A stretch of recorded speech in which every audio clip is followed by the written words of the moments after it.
We'll now turn to those who have signed up in opposition. The first person is J.J. Johnson. He's not J.J. here. Johnson, he's not here. The next person is John Fenner.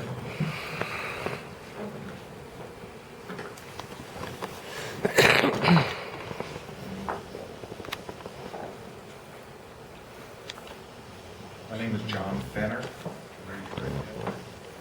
you solemnly swear the testimony you're about to give is the truth to the best of your knowledge? I do, You have 2 minutes. with one minor exception. I think Mr. Johnson gave me his 2 minutes. He probably didn't put that on the note. No, I'm kidding. Anything for more time. Hey, Mr. Chairman, members of the commission, in the interest of time limits, I'm just going to make a few points. I didn't really come here to rebut what the SASS people have been saying. But if you walked into this commission meeting an hour and a half ago, what you would think the commission meeting is about is to repeal the SASS facility as it stands now. Most everybody has been talking about the good things SASS has been doing, what great neighbors they are, how they haven't affected property values. That's probably all true. It seems to me the issue is whether or not we're going to allow them to significantly expand, and the impact that will have has not really been addressed. The noise analysis, I retired from the highway department in 2000, moved to the East Mountains. I've had some experience with noise analysis, and the 50 decibel levels that they were talking about, that's a level we have to put noise wall, the highway department has to put noise walls up to deal with. So if you're comparing what SASS is going to be doing with 50 decibel, that's like comparing it to the interstate. And I don't believe that that's a legitimate comparison. I also noticed that SASS, in response to your question, Commissioner, they never said that they would pay overtime for traffic control. They did not commit to putting money into the fixing Barton Road and that sort of thing. They kind of talked around that. Finally, in 2001, I retired from the department, moved to the East Mountains. I convinced my daughter and her husband to move out here, and we bought some land that is exactly adjacent. It's on the southeast corner of the SASS property. We knew what we were getting into then. This was roughly 5 years ago when we bought the property. We looked at what the SASS permit said. We were comfortable with that. We had no problems with SASS, the recent facilities. Thanks, sir. But this is different. This is way different. That's your time. Thank you. Next is Jason Rulo. Jason Rulo? Do you solemnly swear that the testimony you're about to give is the truth to the best of your knowledge? I do. Thank you. Thank you. This works out well. That was my father-in-law, so I'll just kind of continue with that. If this frame was SASS, our property would be right here.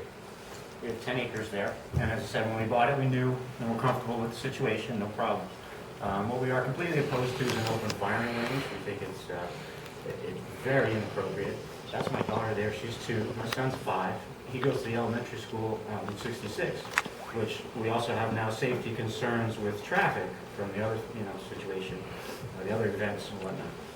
Our main concern is certainly the open range, and being that SASS is a mile long, there's no way you can tell me that a property right there on the fence line would be a safe place for anyone. I guess in a nutshell, that's pretty much all I have to say. But again, nobody's had any problem, it seems, with what SASS has been doing, and we're not against SASS, we're not against guns, we own guns, but we are about community, and that's why we bought that property, to be part of a quiet community, but a caring community. So please do the right thing and vote against the open range. Thank you. Michael Godey.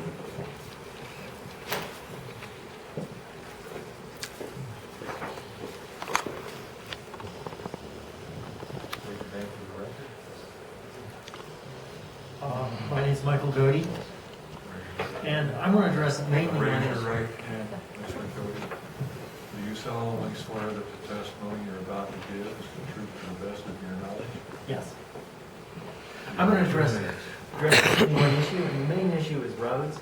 I think that SASS, that a lot of what they development is going to be dependent on what the road can handle, because as the fire marshals and other people have noticed, that they have a major safety issue for many reasons. Right?